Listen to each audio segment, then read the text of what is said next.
할렐루야. 여러분을 축복합니다. 아멘. 오늘 이사야 40장 27절부터 31절까지 말씀으로 오직 여호와를 앙망하자, 오직 여호와를 앙망하자, 이런 제목으로 말씀의 은혜를 나누고자 합니다. 유일무이한 세상을 사노라면 우리는 누구나 살고 싶지 않을 때가 있습니다. 사는 것 자체가 고통이라 느껴질 때가 있습니다. 그래서일까요? 적지 않은 사람들이 삶의 소망을 잃어버리고 삶을 마무리하는 경우를 보게 됩니다. 인생은 두 번이 없습니다. 단 한 번뿐입니다. 그러기에 우리는 인생을 되는 대로 살면 안 됩니다. 하루하루 소중한 시간을 가치 있게 사용해야 합니다. 왜냐하면 지나간 시간을 다시 주워 담을 수 없기 때문입니다. 과거는 과거이고 미래는 미래입니다. 지금 하나님이 우리에게 주신 시간은 바로 지금뿐입니다. 사랑하는 성도 여러분, 인생은 희노애락을 경험합니다. 기쁨과 노여움과 슬픔과 즐거움이 우리 삶에서 반복해서 일어나고 있습니다. 기쁨을 선택할 것인가? 노여움을 선택할 것인가? 슬픔을 선택할 것인가? 즐거움을 선택할 것인가? 그것은 우리 자신의 몫입니다. 누군가 대신 선택해 주지를 못합니다. 그러나 안타깝게도 우리는 기쁨보다는 노여움을 선택할 때가 많고 즐거움보다 슬픔을 선택할 때가 많은 것 같습니다. 이제 우리는 자신의 삶에 관하여 부정적인 것보다는 긍정적인 선택을 해야 할 줄로 믿습니다. 수동적인 삶보다는 능동적인 삶을 살아야 됩니다. 끌려가는 인생이 아니라 이끌어가는 인생을 살아야 할 줄로 믿습니다. 매 순간의 선택이 나의 삶을 아름답게 만들어갑니다. 저희 아내가 어느 날부터 살을 빼겠다는 경제개발 5개년 계획을 세우더니 날씬해졌습니다. 근데 문제는 그것으로 끝나면 은혜가 될 텐데 옆에 있는 남편을 바라보면서 당신은 뭐요?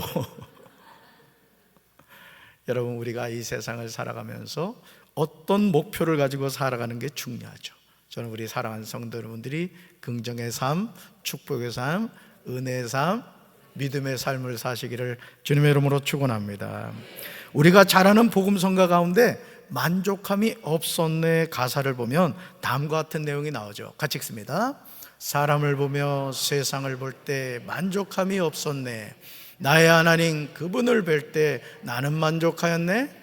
천지 지으신 우리 여호와 나를 사랑하시니 나의 하나님 한 분만으로 나는 만족하겠네. 아멘. 너무 단순한 내용이지만 너무너무 중요합니다. 저와 여러분이 이 세상을 살아가면서 사람을 보며 세상을 볼 때 만족함이 없습니다. 그래서 우리는 자꾸 사람을 보면서 만족하려고 하죠. 세상을 보면서 만족하려고 합니다. 하지만 결국 우리에게 주어지는 것은 실망뿐입니다. 하나님의 자녀는 나의 하나님 그분을 뵐 때 나는 만족하게 되는 줄로 믿습니다. 천지 지으신 우리 여호와 나를 사랑하시니 나의 하나님 한 분만으로 나는 뭐한다? 만족합니다. 같이 읽습니다. 하나님이 없는 만족함은 있을 수가 없습니다. 아멘. 이것을 우리는 명심해야 합니다. 하지만 안타깝게도 소중한 진리를 놓치고 살아가는 인생이 너무 많습니다. 교회를 다닌다고 하지만 만족함을 모르고 살아갑니다. 더 많이 돈을 벌겠다고 하나님과의 관계를 소홀히 합니다. 더 성공하겠다고 세상의 길을 쫓아갑니다. 결국 탕자처럼 아버지가 물려주신 유산을 다 탕진하고 산거지가 되고 맙니다. 그러므로 이제 우리는 내 삶의 만족은 오직 살아계신 하나님임을 믿어야 할 줄로 믿습니다. 하늘과 땅의 모든 것을 지으신 하나님이 나를 사랑하심을 알아야 됩니다. 여러분 생각해 보세요. 이 세상 모든 만물을 지으신 하나님이 나를 사랑한다고 생각해 봐요. 감사해요, 감사하지 않아요? 너무너무 감사하죠. 이 세상에 살아가는 삶뿐만 아니라 이 육신의 장막을 벗었을 때 내 인생을 책임지시는 하나님이 나를 사랑한다면 이것보다 더 큰 축복이 어디 있겠습니까? 저는 우리 사랑하는 성도 여러분들이 하나님 주신 이 사랑을 늘 기억하고 살게 되시길 주님의 이름으로 축원합니다. 세상에 썩어질 것 때문이 아니라 나의 하나님 한 분만으로 만족해야 됩니다. 이사야 40장의 무대는 바벨론 포로 시대로 이제 그 시대의 종교를 말하고 있습니다. 이사야 40장 1절에서 주 하나님은 낙심한 백성에게 희망의 말씀을 주고 계십니다. 말씀 같이 읽습니다. 너의 하나님이 이르시되 너희는 위로하라, 내 백성을 위로하라. 아멘. 사랑하는 성도 여러분, 우리 하나님이 말씀하시는 내용이 무엇입니까? 너희는 위로하라, 나의 백성을 위로하라는 거예요. comfort my people, 이렇게 말하고 있어요. 오늘 저와 여러분이 살아가는 이 세상이 어찌 보면 하나님의 이 위로가 필요한 시대인 줄로 믿습니다. 사람의 위로가 아니라 나의 아버지 되시고 나의 인생의 주인 되시는 하나님이 나를 위로해 주는 거죠. 여러분, 어린아이가 잠자다가 깨면 어떻게 합니까? 자장자장하며 가슴을 두드려 주죠. 그 어머니의 따스한 손길, 아빠의 따스한 손길에 아이는 다시 새근새근 잠을 잡니다. 오늘 우리가 신앙생활하면서도 하나님의 이 위로의 손길을 체험하며 살아야 될 줄로 믿습니다. 따라서 하나님이 나를 사랑하십니다. 하나님이 나를 위로하십니다. 아멘. 오늘 저와 여러분이 사는 이 세상은 하나님이 친히 주시는 위로가 필요합니다. 그렇다면 왜 하나님이 베푸시는 위로가 필요할까요? 이사야 40장 2절에서 하나님은 예루살렘 주민을 격려하고 그들에게 일러주라고 하십니다. 이제 복역기간이 끝나고 죄에 대한 형벌도 다 받고 지은 죄에 비하여 갑절의 벌을 주님에게서 받았다고 외치라고 하십니다. 얼마나 놀라운 외침입니까?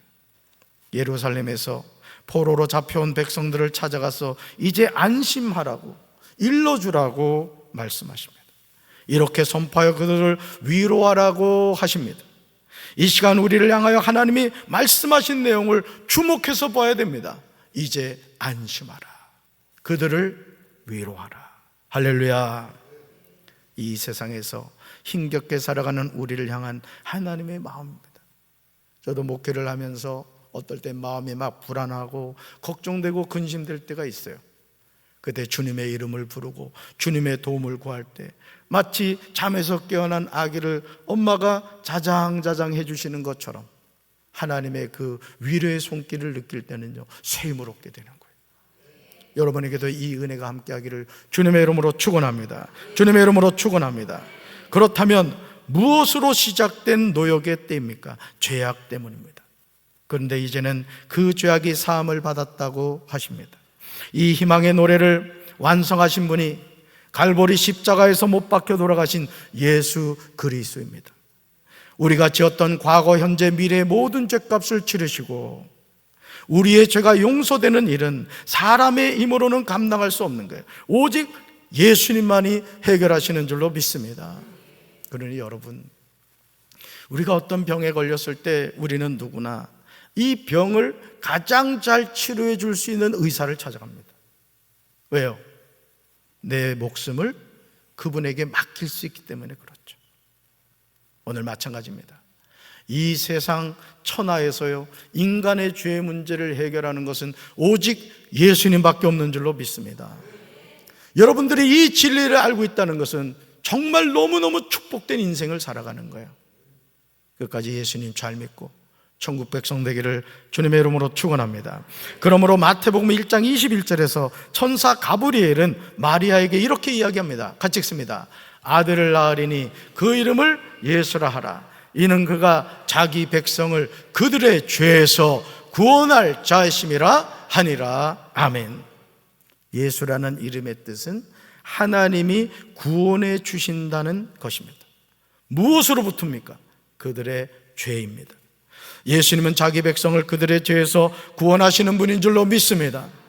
이 세상에서 다른 어떤 이름도 죄인이 가진 죄를 사해 주지 못합니다. 오직 예수 그리스도뿐인 줄로 믿습니다. 풀은 마르고 꽃은 시들지만 우리 하나님의 말씀은 언제까지나 호요력을 발생하고 그대로 이어집니다. 이사야 40장 10절과 11절에서 주 여호와께서 능력의 하나님으로 오십니다. 그 능력으로 모든 백성을 다스리십니다. 주께서 백성에게 주실 상을 가지고 오시며 그들이 행한 대로 갚아주십니다. 여호와께서 목자처럼 자기 백성을 돌보시고 팔에 양을 안으시듯 가슴에 품으시고 어미와 그 새끼를 친절하게 이끄십니다. 이토록 좋으신 하나님을 우리는 만나야 할 줄로 믿습니다. 그 하나님이 내 인생의 주인 되심을 고백해야 될 줄로 믿습니다. 사랑하는 성도 여러분, 하나님이 왕이신 나라가 왜 망하였습니까? 북이스라엘은 아수르에 멸망하고 남유다는 바벨론에 멸망하였습니다.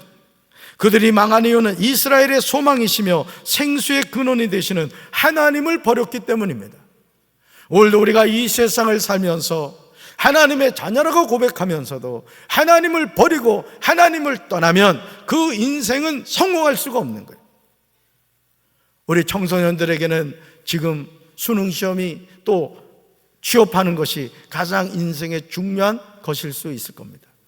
그러나 그 모든 것보다 더 중요한 게 뭐냐? 하나님을 알고 하나님을 바로 믿고 살아가는 거예요. 우리 청소년교회 아멘? 그렇습니다. 아무리 잘나고 똑똑해도 무릇 하나님을 버리는 사람은 다 수치를 당하게 됩니다. 이사야 40장 12절부터 26절을 보시면 우리는 비교할 수 없는 하나님에 관한 내용을 볼 수 있습니다.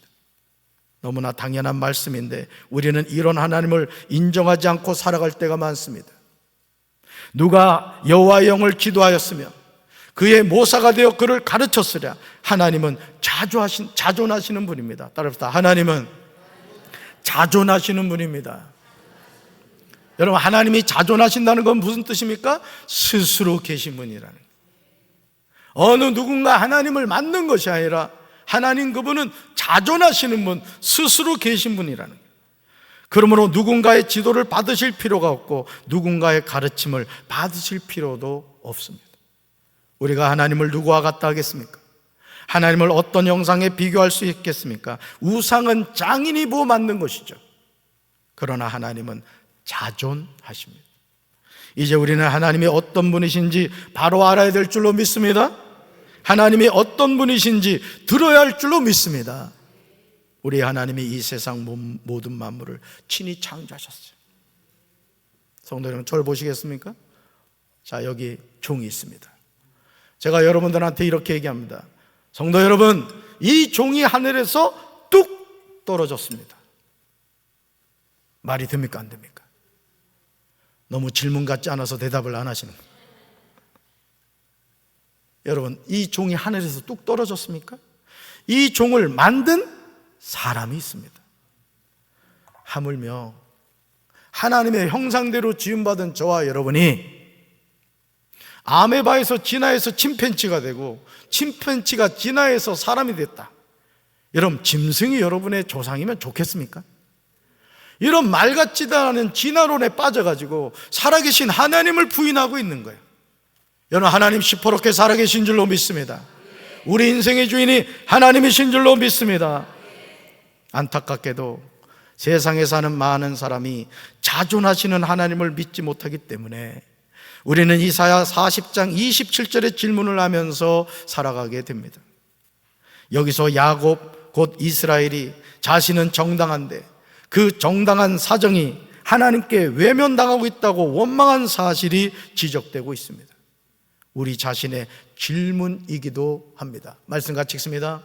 야곱아, 어찌하여 내가 말하며 이스라엘아, 내가 이르기를 내 길은 여호와께 숨겨졌으며 내 송사는 내 하나님에게서 벗어난다 하느냐. 아멘.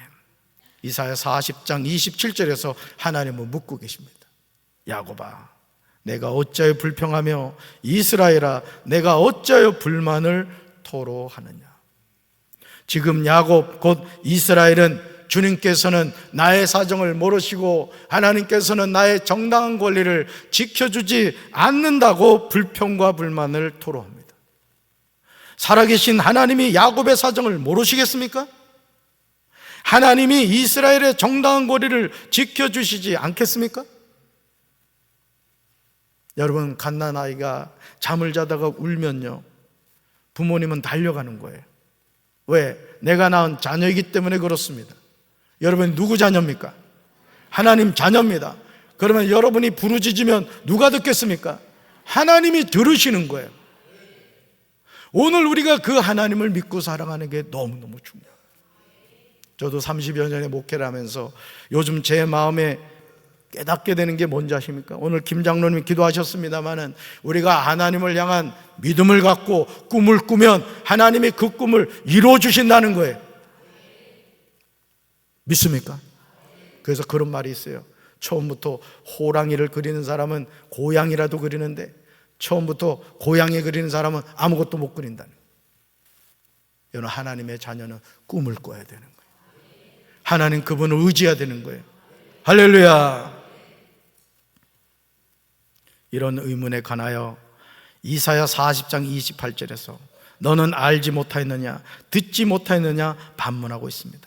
그러면서 하나님이 어떤 분이신지에 관하여 우리에게 명확하게 전하고 있어요. 하나님이 어떤 분이시냐 같이 읽어봅니다.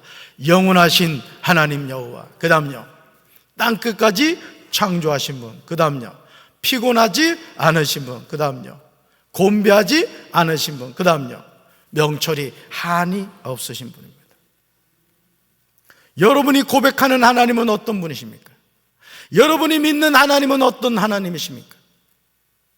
사랑하는 성도 여러분, 오늘 저와 여러분이 알고 있는 하나님이 어떤 분이시죠? 오늘 저와 여러분이 고백하는 하나님이 어떤 분이십니까? 우리는 광대하신 하나님을 다 알 수 없습니다. 그렇기 때문에 성경에서 설명하고 있는 하나님이 어떤 분이신가를 우리는 주목해 봐야 됩니다. 그래야 알게 되는 거예요. 우리 청소년들은 아마 스마트폰의 기능을 거의 대부분 알고 있을 거예요.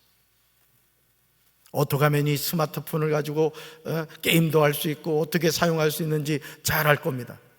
근데 여기 계신 70, 80 되신 어르신들은 스마트폰을 제가 어떻게 쓰는지 너무나 잘 알고 있습니다.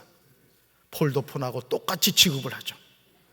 전화 걸고, 조금 수준 있는 분이 문자 보내고 받고, 좀 더 수준 있는 분이 카톡 사용하고, 그 외에는 아무리 최신 스마트폰을 선물해 드려도 거의 전화기 수준으로 씁니다.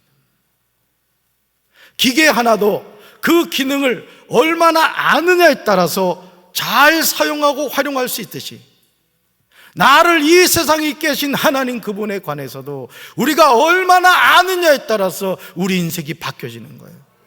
오늘 이 예배에 참여한 우리 사랑하는 성도들 힘써 하나님을 아시기를 주님의 이름으로 축원합니다. 우리는 영원하신 하나님 여호와를 알아야 됩니다. 우리는 땅끝까지 창조하신 하나님을 알아야 할 줄로 믿습니다.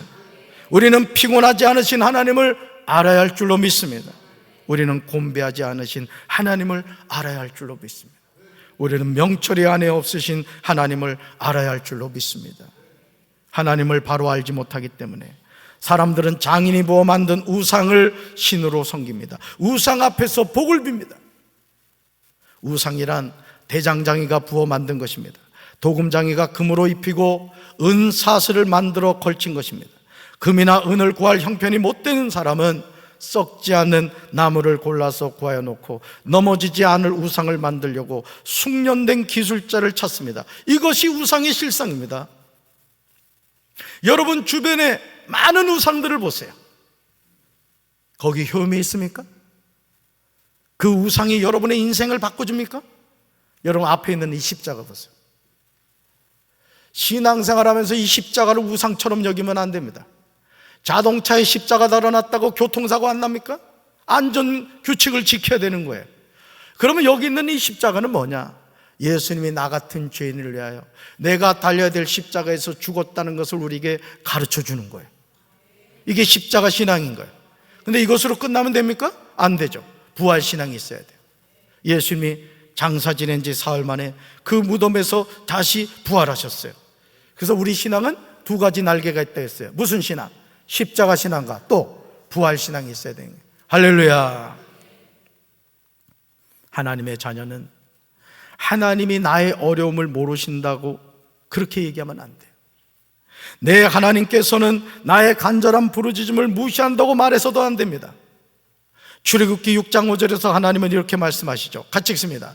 나는 이제 이집트 사람들이 노예처럼 다루고 있는 이스라엘 백성들의 울부짖음을 듣고 내 언약을 기억하였다. 아멘. 여러분 이 말씀 잘 보세요.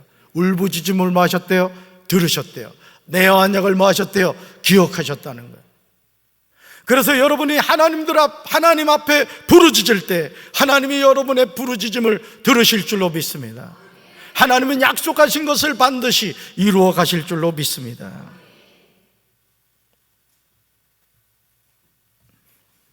사랑하는 성도 여러분, 영원하신 하나님 여호와는요, 피곤한 자에게 능력을 주시는 분입니다. 무능한 자에게 힘을 더하시는 분인 줄로 믿습니다. 우리는 하나님이 주시는 능력을 받아야 돼요. 하나님이 주시는 힘을 얻어야 됩니다. 그렇게 할 때 하나님이 주신 사명을 감당하는 거예요. 하나님이 주신 사명은 내 힘으로 감당하는 것이 아닙니다. 아무리 좋은 자동차도요, 전기 자동차는 충전을 해야 되고 휘발유차는 기름을 넣어야 되는 거예요. 여러분이 주님의 일을 하다가 지친다, 힘들다, 그러면 한 가지를 점검해 보셔야 돼요. 내가 성령 충만한가? 내가 은혜 가운데 있는가? 여러분 스스로를 점검해 봐요. 저는 우리 사랑하는 성도 여러분들이 늘 성령의 충만을 받게 되기를 주님의 이름으로 축원합니다. 그래서 여러분 성령님이 함께 하시는 신앙생활은요, 즐거운 신앙생활이 되는 거예요. 기쁜 신앙생활이 되는 거예요. 믿으십니까? 내 능력으로 하나님이 주신 사명을 감당하려고 할 때 우리는 넘어집니다. 우리는 낙심하게 됩니다. 땅끝까지 창조하신 하나님은 피곤하지 않으십니다. 그러나 우리는 피곤할 때가 많습니다. 그러므로 하나님은 피곤한 자에게 능력을 주시는 줄로 믿습니다. 명철이 한이 없으신 하나님은 모든 일을 능히 감당하게 하시는 줄로 믿습니다. 그러니 우리는 무능할 때 어떻게 되겠어요? 하나님을 찾아야 되는 거예요. 영원하신 하나님을 의지해야 될 줄로 믿습니다. 험한 이 세상을 살아갈 때 소년이라도 피곤하며 곤배하며 장정이라도 넘어지며 쓰러집니다. 그러나 오직 여호와를 앙망하는 자는 샘을 얻게 되는 줄로 믿습니다. 독수리가 날개치며 올라가게 되는 거예요. 다른 박질하여도 곤배하지 않습니다. 걸어가도 피곤하지 않습니다. 이제 우리는 오직 여호와를 앙망하는 자가 되어야 될 줄로 믿습니다. 주님이 주시는 새 힘을 얻어야 될 줄로 믿습니다. 따라합시다. 하나님, 나에게 새 힘을 주세요. 할렐루야. 이사야 40장 30절에 나오는 장정은 선발된 자라는 뜻입니다. 이들은 긴박한 사업, 위험한 일 등을 수행하기 위해서 피택된 자들을 가리킵니다. 여기서 장정들이 언급된 것은 위험한 직무를 수행하기 위하여 특별히 뽑힌 장정들이라고 할지라도 질병이나 피로, 사고 등에 의하여 그 힘이 쇠약해질 수 있지만 하나님을 의지하는 자는 결코 그 힘이 쇠약해지지 않는다는 것을 강조하고 있어요. 저도 목회를 하면 깨닫는 게 뭔지 아세요? 제가 더 하나님을 사랑하고 하나님을 의지해야 되겠다는 생각이 들어요. 목회도요, 하나님 의지하지 않으면요 힘들어서 못합니다. 여러분들 자녀를 요즘 뭐 많이 낳지도 않습니다만은 자녀 한 5 낳다 쳐봐요. 키우기가 쉬워요? 무지하게 어렵죠. 근데 여러분들은 담임 목사의 영적인 자녀들이라고. 머리 희끗희끗한 어르신도 저에게는 영적인 자녀라고요. 속색이지 마시기 바랍니다. 하나님 의지하지 않고는요 하나님의 일을 감당할 수 없는 겁니다. 여러분의 인생도 마찬가지예요. 하나님께 붙잡힌 받는 인생이 돼야 돼요. 할렐루야. 인생은 높은 절벽에서 외주를 타는 것처럼 위험합니다. 우리가 강산을 보다가 잠시만 중심을 놓쳐도 천길 낭떠러지기로 떨어질 수 있습니다. 우리가 우리의 길을 인도하시는 하나님을 의지하지 않으면 우리는 희망을 잃어버리게 돼요. 오늘 우리 사랑하는 성도들의 삶에 이 희망의 노래가 회복되시기 바라요. 여러분 가정에 이 희망의 노래가 회복되시기 바랍니다. 우리 교회도 이 희망의 노래가 회복되어야 될 줄로 믿습니다. 우리 조국 대한민국에도 이 희망의 노래가 회복되어야 될 줄로 믿습니다. 이번에 말이죠, 그 호주하고 축구 보라고. 기절하는 줄 알았어 그냥. 아주 손흥민이 이뻐 죽겠어 그냥. 여러분, 그 손흥민과 프리킥 얻을 때 봐봐요. 가만 놔둬도 그 골 넣기 힘듭니다. 사실은 호주 선수들이 한 6명이 서 있더라고. 그것도 키도 커가지고. 그런데 아주 어떻게 그냥 오른발을 잘 앞에다 갖다 대가지고 걸려 넘어지게 만들잖아. 그리고는 또 그 프리킥 넣는 거 보세요. 그거 넣을 수 없는 위치라잖아요. 대한민국 만세. 우리나라는 될 수밖에 없어요. 왜냐하면 애국가에 하나님이 보아사 우리나라 만세라고. 안타깝게도 뭐 안타깝진 않습니다. 일본은 떨어져 가지고 말이지. 하나님은요, 사람을 창조하실 때 하나님을 의존하고 하나님을 바랄 수밖에 없는 의존적 존재로 만드셨어요. 그러므로 사람은 사슴이 시냇물을 찾기에 갈급한 같이 하나님의 은혜를 받기 위해 하나님을 바라보고 의지해야 될 줄로 믿습니다. 만약 우리가 하나님을 바라보지 않고 현실을 바라보면 희망을 잃어버리게 되는 거예요. 그래서 여러분, 사람이요, 뭘 바라보느냐가 중요한 거예요. 여러분, 저만 바라보세요. 지금 저만. 아멘 하지 말고 바라보라고. 자, 옆에 뭐 보여요, 안 보여요? 이 보이는 사람은 빨리 안고 가셔야 돼요. 그러니까 우리는요, 이 세상 살면서 누구만 바라봐야 돼? 하나님 바라. 어디까지? 천국까지. 할렐루야. 그러므로 우리를 향하여 하나님이 베푸시는 희망의 말씀을 듣고 믿음으로 외치며 살아야 할 줄로 믿습니다.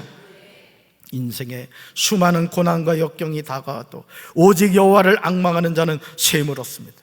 저는 우리 청소년께, 우리 학생들이 여호와를 앙망하고 하나님을 바라보는 학생들 되길 바라요. 여러분이 공부를 잘하고 못하고를 떠나서 하나님 주신 꿈을 가지고 살아가는 우리 청소년들이 돼야 된다고. 그 하나님이 여러분의 인생을 책임집니다.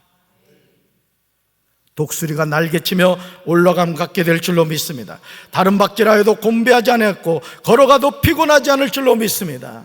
저는 우리 사랑하는 성도 여러분들의 바람이 오직 여호와를 앙망하는 자가 되셔서 여러분의 삶에 하나님의 축복이 함께 하시기를 주님의 이름으로 축원합니다. 가슴에 손 얹겠습니다. 사랑의 주님, 오늘도 저희들이 하나님의 자녀로 주님 앞에 나와 예배드리게 하심을 감사드립니다. 우리가 독수리가 날개치며 소순같이 오직 여호와를 앙망하는 자의 삶을 살아가게 하옵소서. 이 시간 예수 그리스도로 성찬식을 합니다. 주님의 십자가의 죽음과 부활하심을 기념하는 이 성찬식을 통하여 우리 사랑하는 성도들이 주님의 은혜와 사랑을 깨닫게 하옵소서. 자신의 죄인됨을 고백하며 그 죄를 해결하신 주님을 더욱더 사랑하는 시간이 되게 하옵소서. 예수님 이름으로 기도합니다. 아멘.